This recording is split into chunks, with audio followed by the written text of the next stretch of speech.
Welcome back to the PFC Podcast.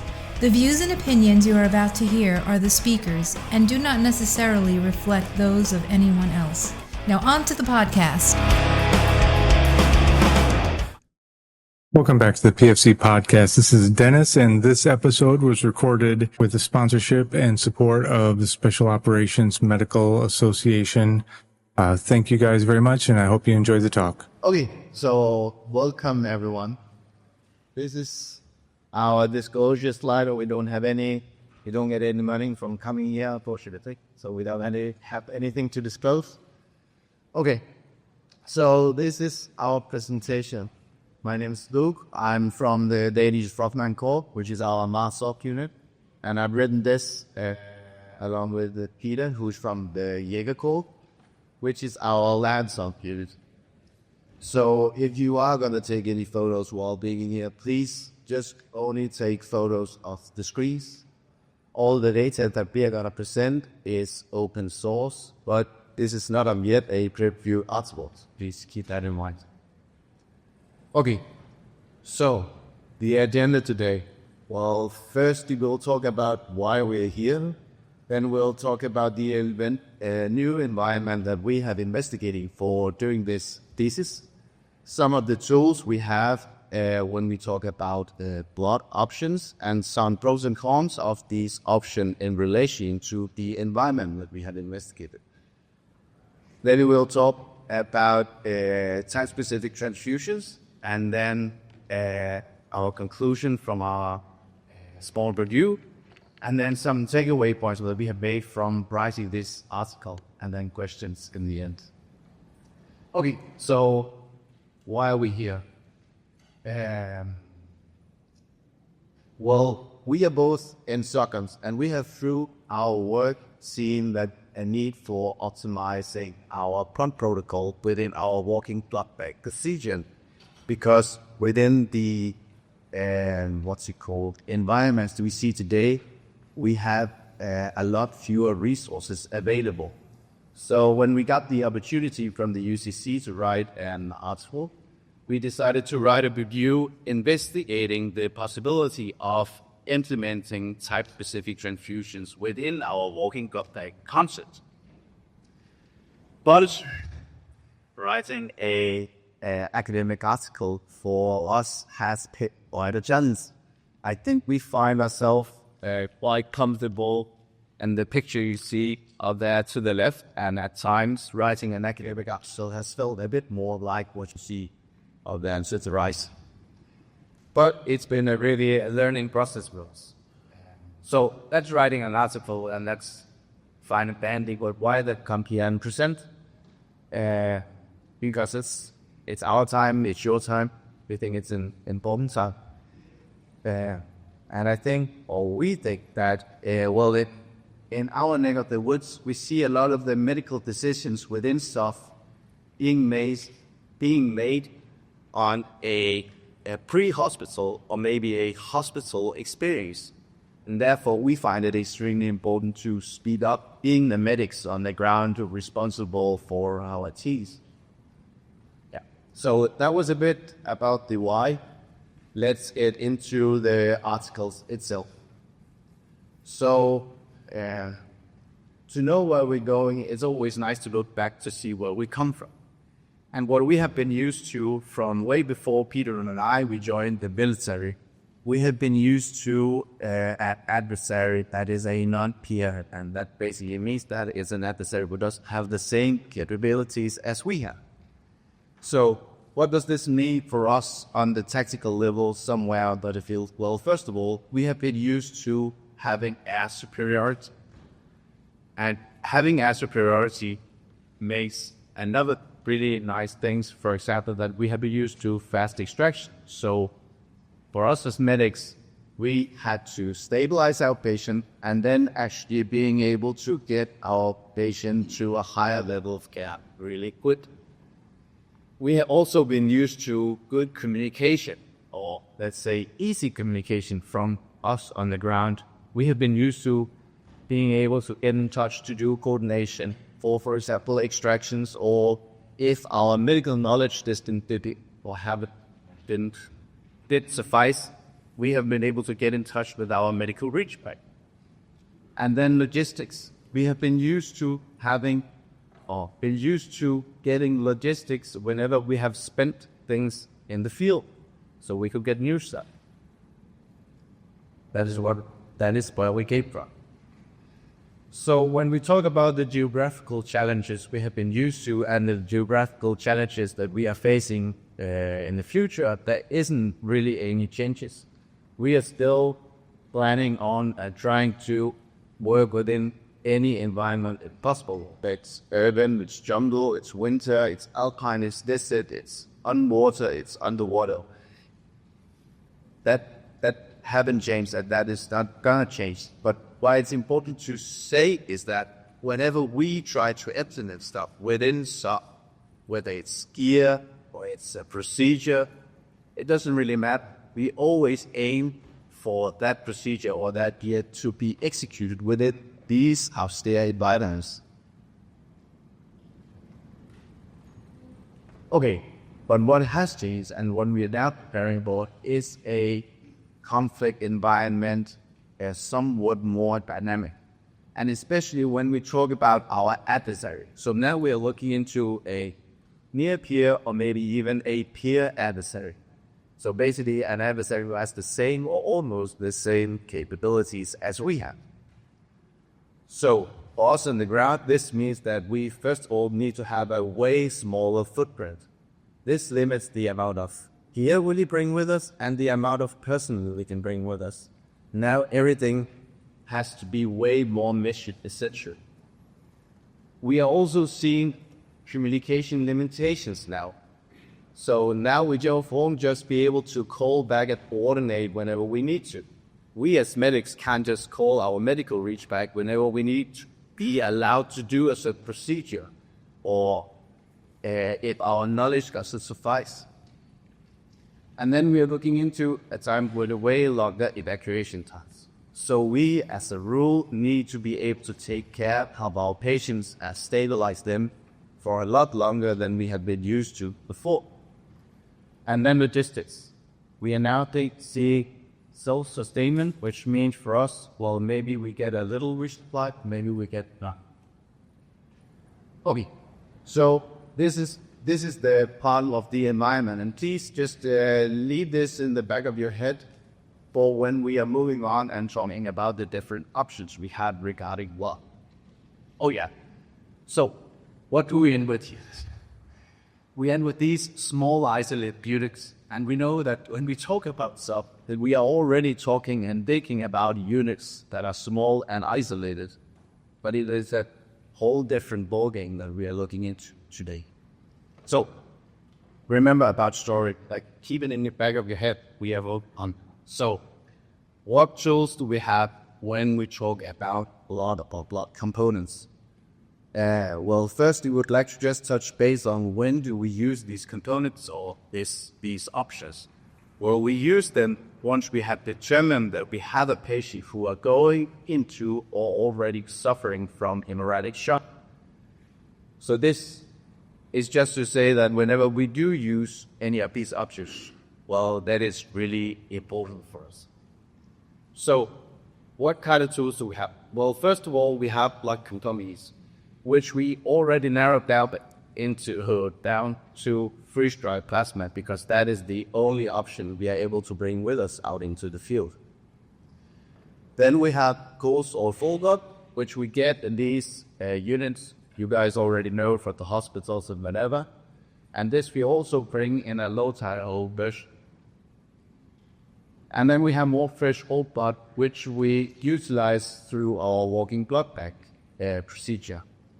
And our walking blood bank procedure, really short, is that you can draw blood from a member of your team, but you can only draw 1 unit and then give it to the patient who would probably be another member of your team.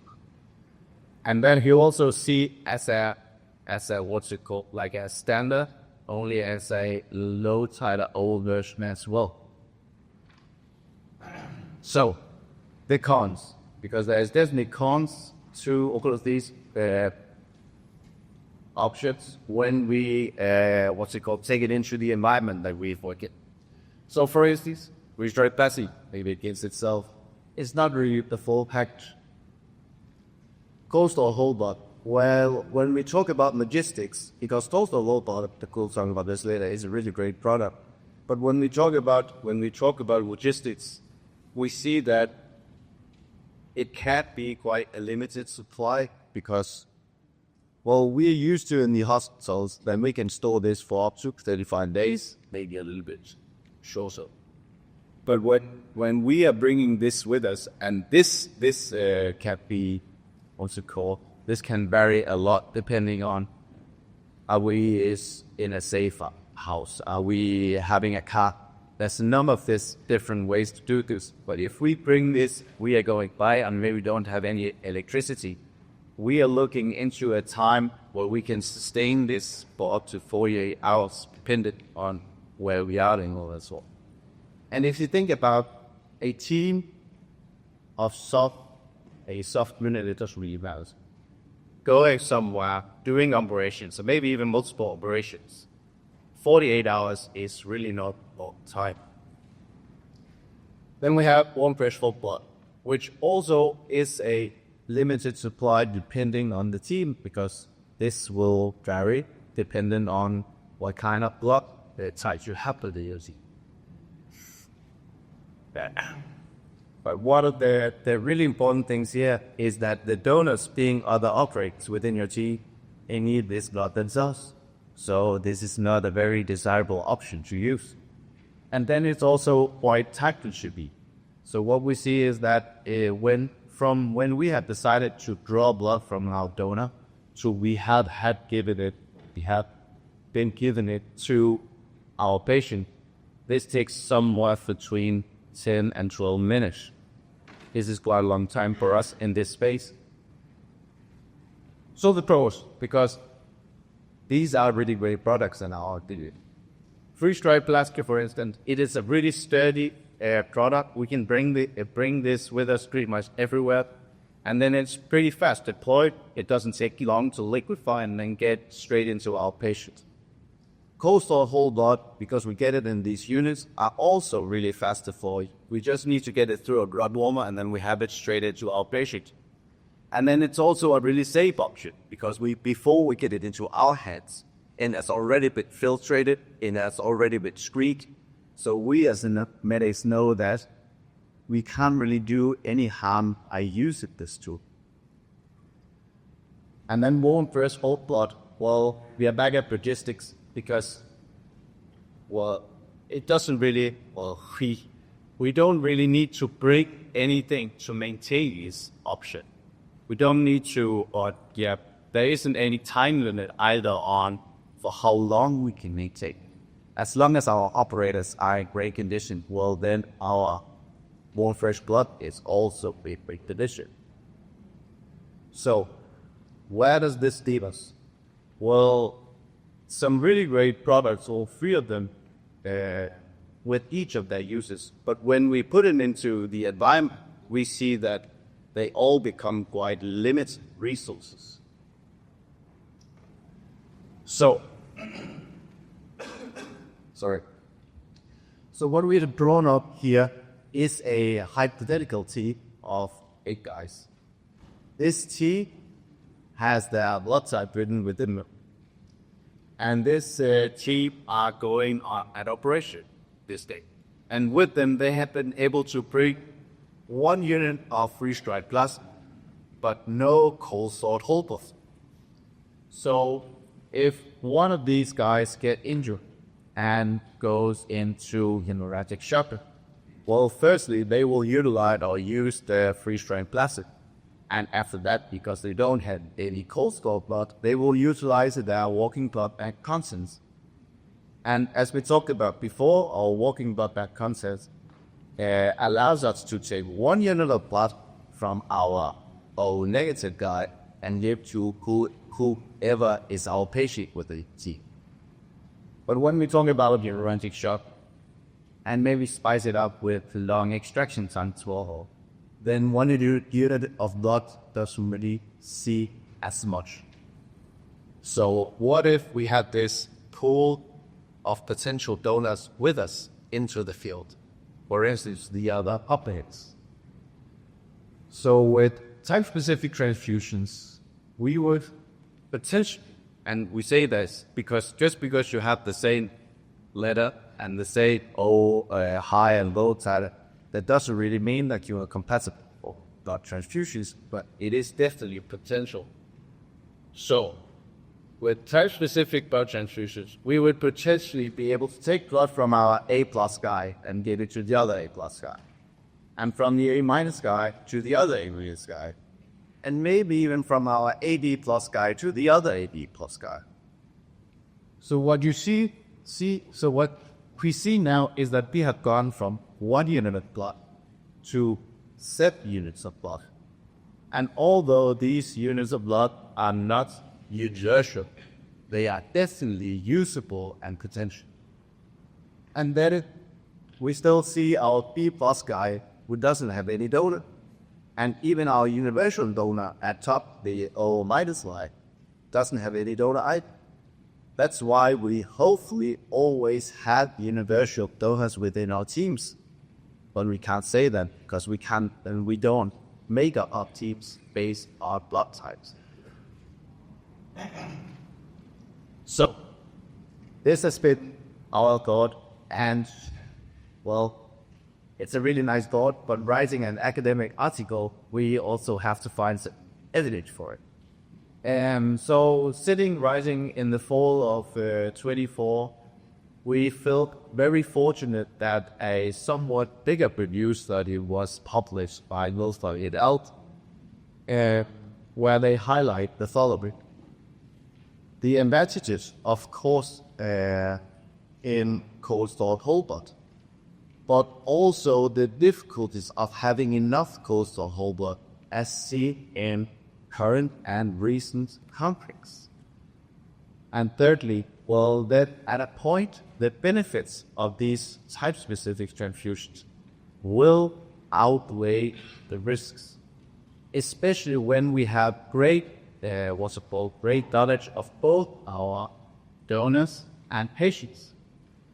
And then fourthly, they highlight, which we also encountered, that there are almost no studies in comparing type-specific transfusions and low-titer transfusions.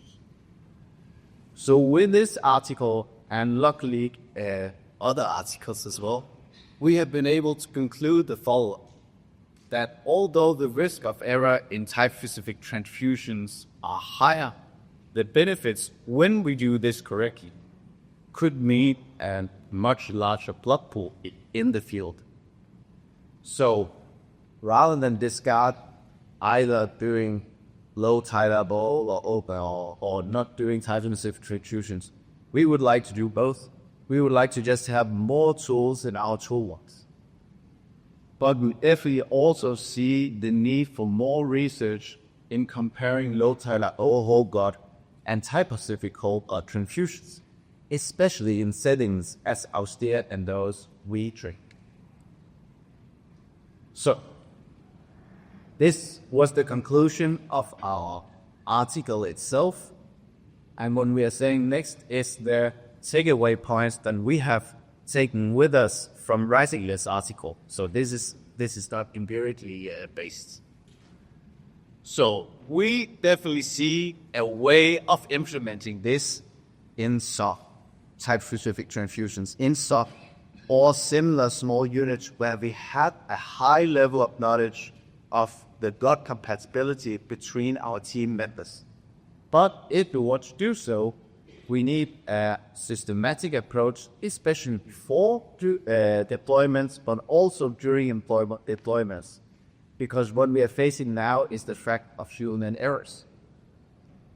We also see that through our investigation of the environment that we now face is a need for medics who are more confident and more independent thinkers, because they won't be able to rely on their medical reaching.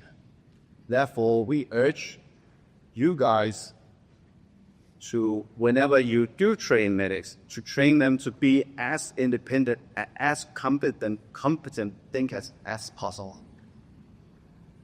And then fourthly, we urge you also to do medical decisions within SOF, firstly based on the needs and the experiences within SOF, but of course with all the medical knowledge that is applicable. These are the references. And then we have, I think, a bit of time for possible comments. That's it for today's podcast. Make sure to go to our website, www.prolongedfieldcare.org. Check out our free downloads and a ton of other helpful information. Grab a bag of our fresh roasted PFC coffee, links in the description below, and stay on the bleeding edge of combat and austere medicine. This is Dennis for the PFC Podcast, out.